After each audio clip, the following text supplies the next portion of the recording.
تو باہر بہت سارے فوجی لائن میں کھڑے تھے، یا ویسے تھے یا ہماری سیکیورٹی کے لیے، مجھے یہ نہیں پتا اس وقت. اور وہ لوگ بہت سارے آج تک زندہ ہیں، گواہ ہیں، وہ صحیح بات کرے نہ کرے یہ ان کی ثوابدید ہے. محمود علی قصوری صاحب اور ہمارے دوسرے جے رحیم صاحب اور کچھ اور لوگ بھی تھے. ان نے بس کے وہ شیشوں سے کافی باہر نکل کے اور تالیاں بجائیں، ٹھیک، پاک فوج زندہ باد، پاک فوج زندہ باد. تو میں نے ڈاکٹر مبشر سے کہا، اور رفیع رضا میرے ساتھ بیٹھے تھے، میں نے کہا ڈاکٹر صاحب ہمارے کولیگز پاگل ہو گئے ہیں یا ہم پاگل ہو گئے ہیں؟ تو اس نے کہا، ڈاکٹر مبشر نے کہا مصطفیٰ بس چپ کر جاؤ.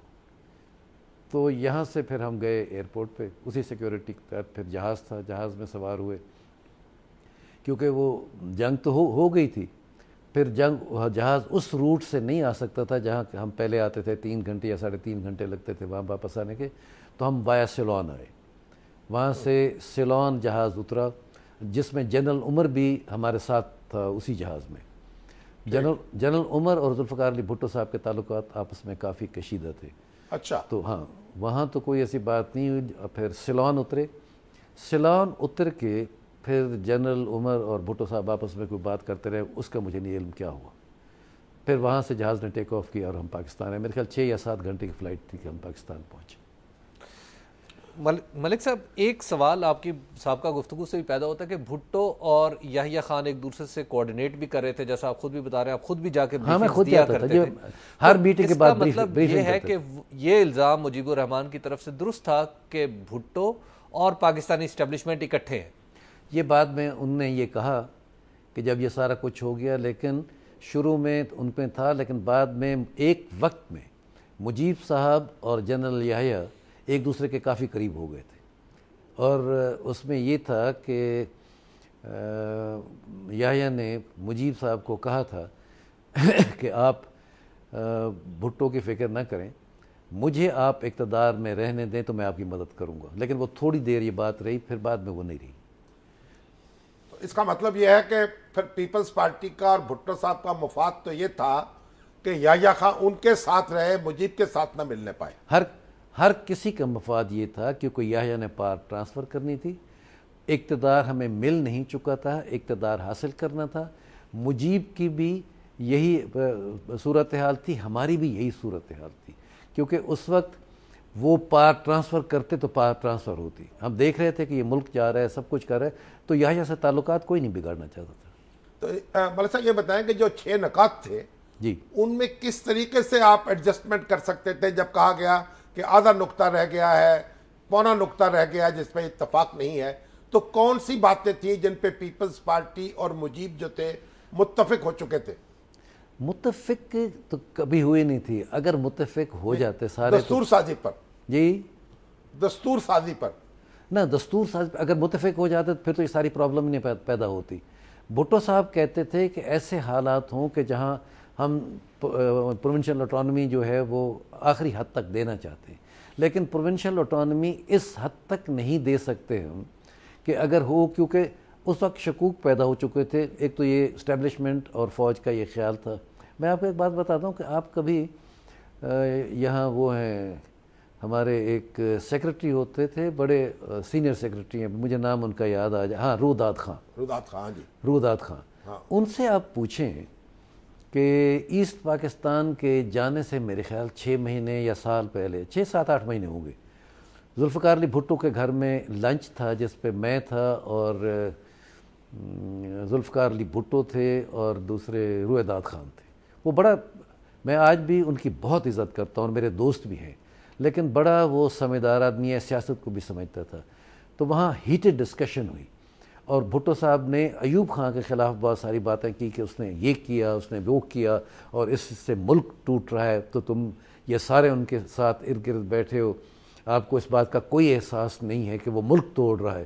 تو وہاں مجھے اچھی طرح یاد ہے کہ روداد خان نے کہا، mister Bhutto, what East Pakistan you are talking about? It's the question of time.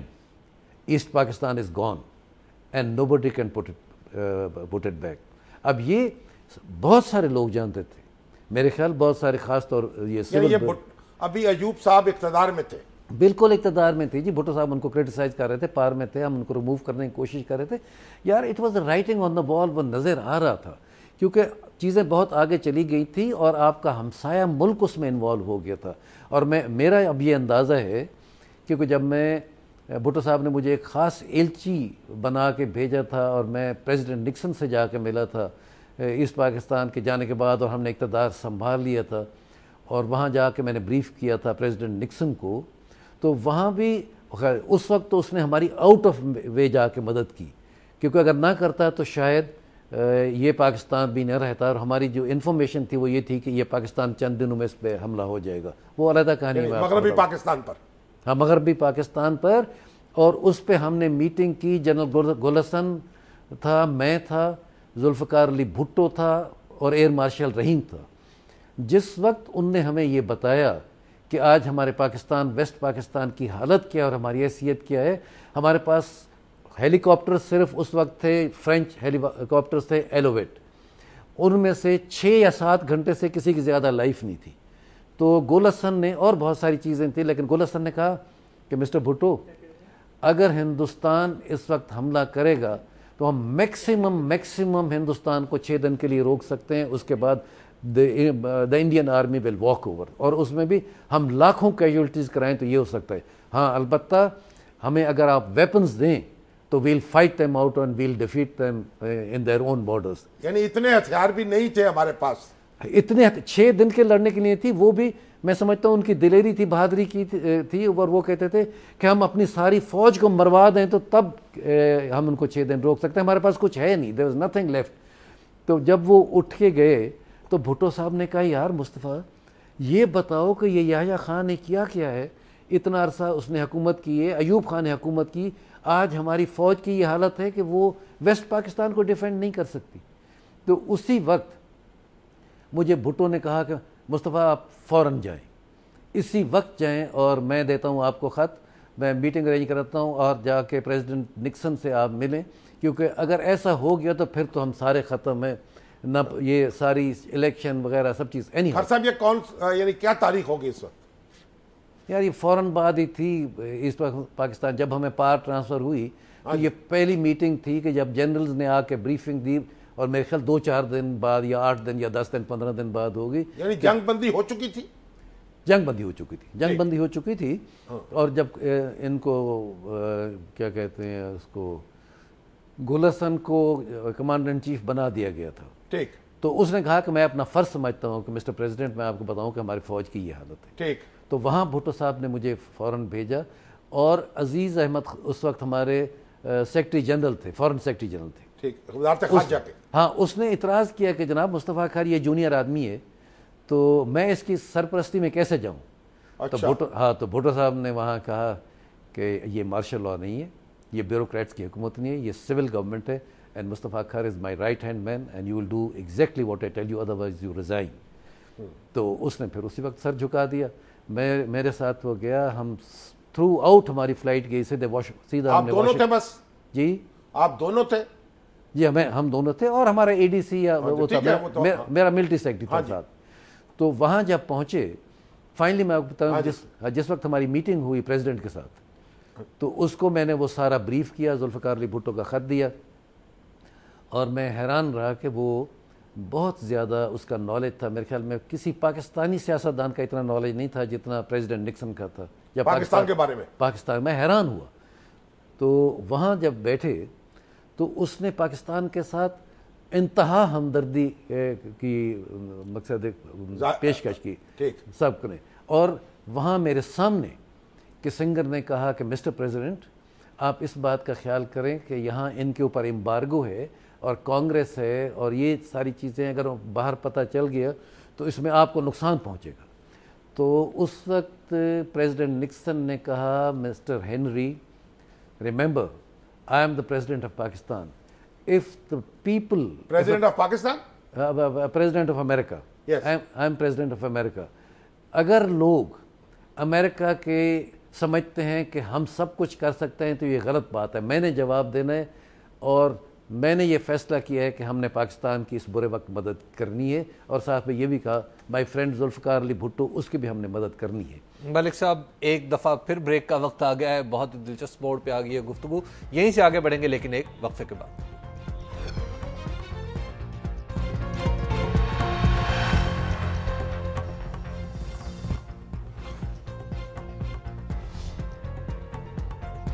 نقطہ نظر میں ایک بار پھر خوش آمدید، گفتگو جاری ہے ملک غلام مصطفیٰ کھر صاحب سے، اور وہ بتا رہے تھے کہ کس طرح دسمبر میں جب ایک میٹنگ ہوئی اور پھر وہ امریکہ گئے اور صدر نکسن سے ان کی ملاقات ہوئی۔ نکسن صاحب سے ملاقات کا حال سنا رہے تھے آپ۔ جی، پھر وہ کافی دیر وہاں پہ، میرے خیال 1.5 گھنٹے کی شاید ہماری میٹنگ تھی، تو اس کے بعد ہم لسٹ بھی لے گئے تھے جو ہمیں چاہیے تھا، تو کسنگر کو انہوں نے سنب کیا اور کہا کہ نہیں ہم ان کی پوری مدد کریں گے۔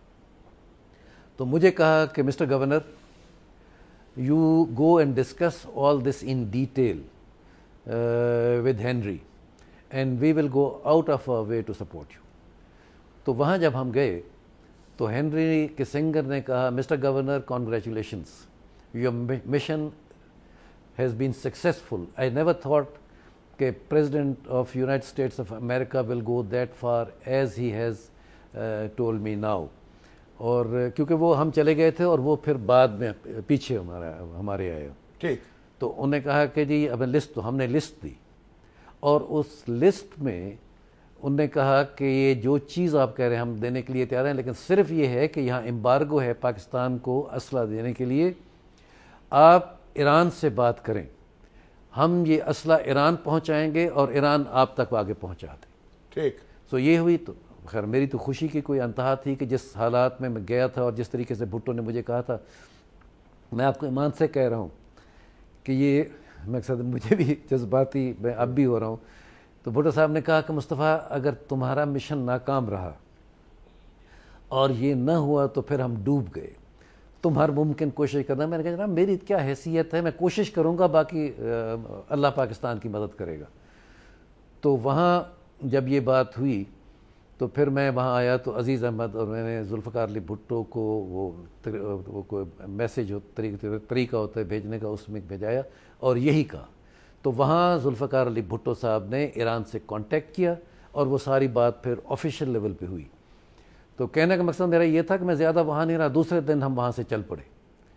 جب ہم واپس آئے، ہینری کسنگر سے 2 گھنٹے کی میٹنگ رہی، اس کے ساتھ ڈسکشن وغیرہ ہوئے، واپس جب آئے تو ملٹری سیکٹری نے مجھے ایئرپورٹ پہ اترتے ہی کہا کانگریچولیشنز گورنر صاحب، ایران کے جہاز اسلحہ لے کے تو پہنچ گئے۔ مقصد اتنی جلدی ہوا۔ اور میں جب گیا تو بھٹو صاحب میرے انتظار میں بیٹھے تھے، تو وہاں انہوں نے اٹھ کے میرا منہ چوما اور کہا مصطفیٰ کھر ملک بچ گیا، پاکستان بچ گیا، ہم بچ گئے، کانگریچولیشنز۔ میں اگر پریزیڈنٹ آف پاکستان نہیں ہوتا تو میں تمہیں خود آ کے ایئرپورٹ پہ ریسیو کرتا۔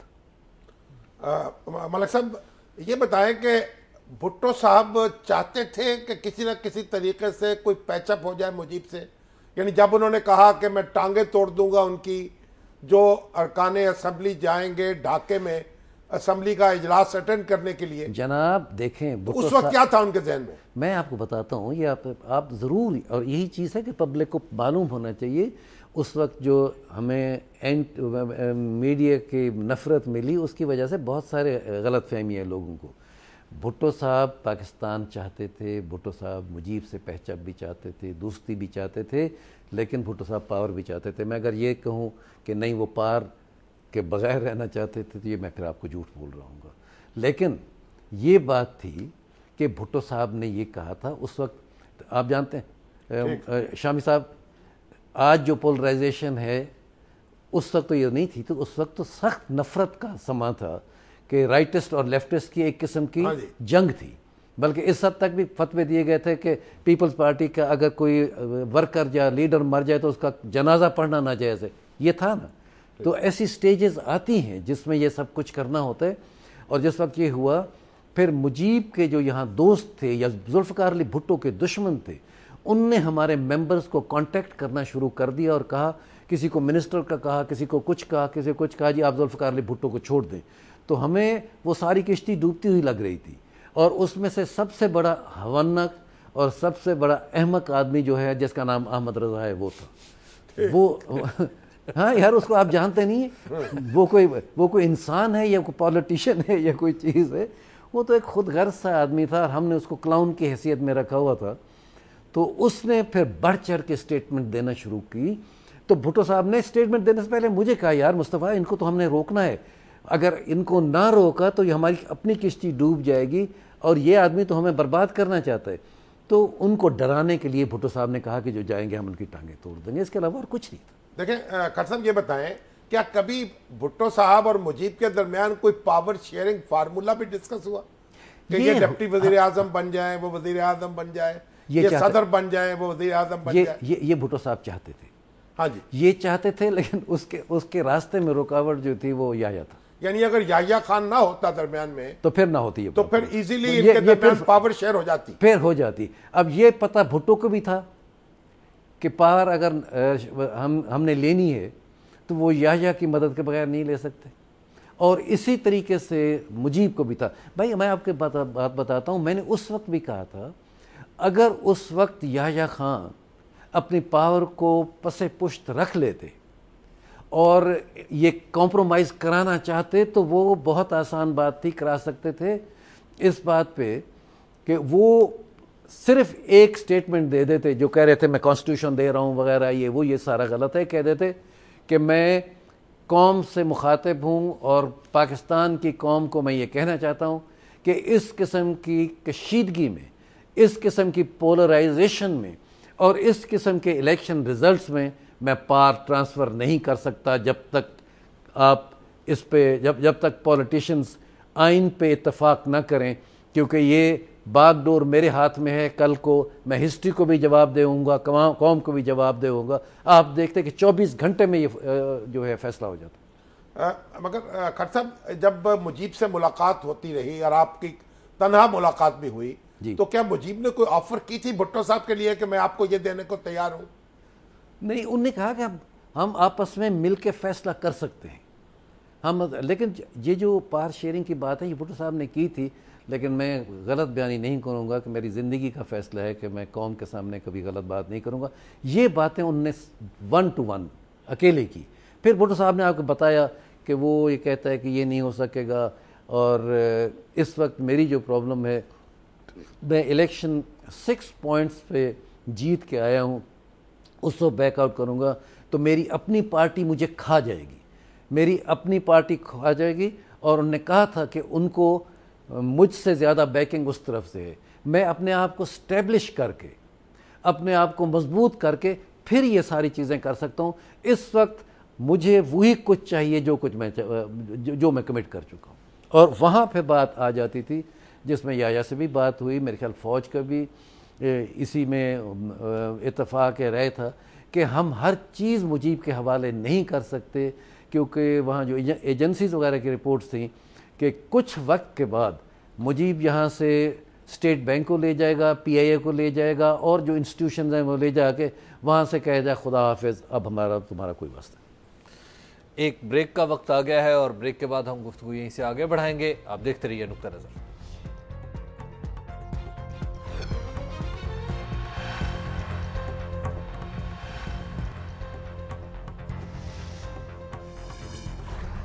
نقطہ نظر میں ایک بار پھر خوش آمدید. ملک غلام مصطفیٰ کھر صاحب ہمارے ساتھ موجود ہیں اور ان سے گفتگو جاری ہے سانحہ مشرقی پاکستان کے حوالے سے. کھر صاحب جب ایوب خان کے خلاف تحریک چل رہی تھی جی, اس وقت بھٹو صاحب نے گول میز کانفرنس میں شرکت نہیں کی جی, یحییٰ خان نے محدود مارشل لا لگانے سے انکار کر دیا جی, یحییٰ خان نے یہ انکار کر دیا کہ میں چند شہروں میں مارشل لا لگاؤں جی. تو کیا اس وقت بھی بھٹو صاحب کا اور یحییٰ خان کا کوئی رابطہ تھا؟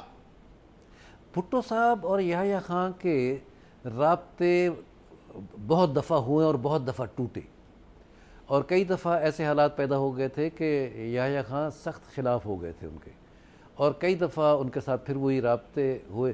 اس حد تک دوستی بھی ہوئی. انہی دنوں کی بات ہے کہ ایک دفعہ ویسے یہ ہماری دلی خواہش تھی, یا ذوالفقار علی بھٹو کو دلی خواہش تھی کہ یحییٰ خان کے ساتھ ہماری دوستی رہ جائے, ورنہ وہ بھی اپنا نقصان دیکھتے تھے, ہم بھی اپنا نقصان دیکھتے تھے. تو ذوالفقار علی بھٹو صاحب نے یحییٰ خان کو بلایا اپنے گھر دعوت پہ, اور یحییٰ خان نے وہ دعوت قبول کر لی. اس میں پھر ہماری یہ لاڑکانے میں, جی لاڑکانے میں, اور پھر اس میں یہ سارے کے سارے جو تھے ہمارے بھٹو صاحب کے جو خاص, جن کے ساتھ بھٹو صاحب قریبی رشتہ تھا, میرے خیال ممتاز بھٹو تھے, حفیظ پیرزادہ تھے, جے رحیم تھا, میں تھا, مجھے یاد نہیں ہے کہ ڈاکٹر مبشر حسن تھے یا نہیں تھے, لیکن ہم سب وہاں تھے. ہاں, نواب افجونہ گڑھ تھا, نواب افجونہ گڑھ کی بیگم تھی, کیونکہ ان کی یحییٰ خان سے بڑی دوستی تھی.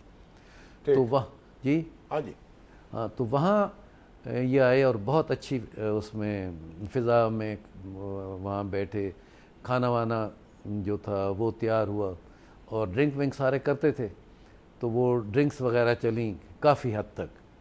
اس کے بعد پھر گانے کا اہتمام تھا, اور اس گانے میں اس وقت کی جو بعد کی مشہور, اس وقت تو چھوٹی تھی, ایک فلم ایکٹریس تھیں, ایک فاخرہ تھی, وہ فلم ایکٹریس تو نہیں تھی, تو وہ تو صرف گانا گاتی تھی یا ڈانس کرتی تھی. یہ دوسری جو ان کی بہن تھی چھوٹی, وہ بہت چھوٹی تھی, اس بعد میں مشہور فلم ایکٹریس بنی. تو وہاں 3 گھنٹے 4 گھنٹے گانا ہوا, اور بہت اچھی جیسے فضا تھی اس وقت کی وہ ہوئی. اور پھر یحییٰ خان اتنے مست ہو گئے کہ جب کھانے کے لیے بلایا گیا کہ آئیں جی کھانا تیار ہے, تو یحییٰ خان نے ان سے ڈھولک لے لی, اور ڈھولک لے کے اپنے گلے میں لٹکا لی, اور اس کو وہ بجانے لگے اور گانا گانے لگے, اور ارد گرد ٹیبل کے یحییٰ خان لیڈ کر رہے تھے, ہم سارے ان کے پیچھے پھر گانا گا رہے تھے, اور وہ بیٹھنے کا نام ہی نہیں لے رہے تھے. تو وہ گانا کیا تھا جی؟ وہ گانا کیا تھا؟ مجھے یاد نہیں ہے کون سا گانا تھا, وہی جو اس وقت گا رہی ہوں گی وہ خاتونیں, تو وہ گانا وہی گا رہے تھے. پھر بیٹھ کے کھانا وانا کھائے. مقصد اس حد تک بھی تعلقات ٹھیک ہو سکتے تھے, لیکن بھٹو صاحب کے جو حامی جنرلز میں تھے, یا کم از کم بھٹو صاحب پر پرو تھے, وہ تھے ایک جنرل پیرزادہ, اور کسی حد تک یہ جنرل گل حسن بھی تھے. لیکن جنرل عمر اور جنرل تھے, وہ بھٹو صاحب کی شکل نہیں برداشت کر سکتے تھے, وہ بار بار کہتے تھے ان کو, یحییٰ کو, کہ بھٹو صاحب سے آپ کوئی رابطہ واسطہ نہ رکھیں, ہم اکیلے پاور چلا لیں گے وغیرہ وغیرہ, اس قسم کی جو چیزیں تھیں. تو سو بار بار رہا, کبھی اچھے تعلقات ہوتے تھے, کبھی خراب. نہیں, یحییٰ خان کا جو مارشل لا لگا, جی, اس مارشل لا لگانے میں بھی آپ سمجھتے ہیں آپ لوگوں کا کوئی کردار تھا یا کوئی حصہ تھا؟ نہیں یار, دیکھ بات سنے, بالکل نہیں تھا, ہمیں پتہ ہی نہیں تھا. لیکن بھٹو صاحب اس کو کیونکہ اپنا ایک دوست یا جاننے والا اچھا تعلق تھا, اس کو سمجھتے تھے. مارشل لا لگتے وقت میرا نہیں خیال کہ بھٹو صاحب کو بہت زیادہ ناراض تھے, یا انہوں نے کہا کہ یہ نہیں ہونا چاہیے تھا. وہ میرے خیال 50-50 والی بات تھی. لیکن کچھ عرصے کے بعد یحییٰ خان نے اپنا ٹوٹل رویہ بدل لیا, اور اس وقت پھر بھٹو صاحب نے کہا کہ, پھر گالی دیتے تھے اس کو, کہتے ہیں کہ دیکھو جی ہمارا یہ دوست تھا, سب کچھ تھا, اب یہ ہمارا سب سے بڑا دشمن ہے, کیونکہ وہ سمجھتا ہے کہ ویسٹ پاکستان میں پار میرے ہاتھ آنی ہے, تو مجھے وہ کاٹنے کی کوشش کر رہے, ہماری مخالفت کر رہے, اور کئی ایسی چیزیں ہوئی تھیں. ملک صاحب 1970 کے الیکشن سے لے کے 16 دسمبر 1971 تک, جی, کوئی ایک ایسا موقع جس کو آپ سمجھتے تھے کہ کارڈینل تھا, جس کو مس کر دیا؟ کہاں سے, کب سے؟ یعنی ان کا مطلب یہ کوئی ایک لمحہ ایسا تھا جہاں کوئی فیصلہ ایسا کر لیا جاتا تو یہ ابتلا جو ہے, یہ عذاب جو ہے, اس کو روکا جا سکتا تھا. وہ صرف ایک ہی تھا کہ بعد میں ویسے ایسا کوئی نہیں ہے. لیکن اس وقت میں جو میں آپ کو بات کہہ رہا ہوں نا, کہ اگر یحییٰ خان اپنا کردار نہ چاہتے, اور مجیب کو, دولتانہ کو, ولی خان کو, اور باقی جو آپ کہتے ہیں ایون بلوچ, ان کو مل بیٹھنے کا موقع ملتا, اور یہ بھٹو صاحب کے ساتھ یہ طے کر لیتے سب کچھ, لیکن نہیں کرنا دیا. اب اچھا, اب آپ اس کے آئینی شاہد ہیں کہ جس وقت ذوالفقار علی بھٹو کو حکومت سے ہٹایا گیا, اگر اس وقت چند جنرلز کا اور ضیاء کا کردار نہ ہوتا تو اپوزیشن اور بھٹو صاحب کا سمجھوتا نہ ہو جاتا, یا ہو نہیں گیا تھا. تو یہ ماننا پڑے گا کہ ہر چیز میں جب دخل عمل ان کا رہا ہے, تو اس میں پولیٹیشنز اپنی مرضی نہیں کر سکے, کیونکہ سب پولیٹیشنز کو پار چاہیے تھی, انکلوڈنگ اصغر خان جو اس وقت سب سے بڑے چیمپئن ہیں, ان کو بھی پار چاہیے تھی. وہ بھی فوج کے ہاتھوں سے پار لینے کے لیے تیار تھے. مگر جولائی 1970 میں تو فوج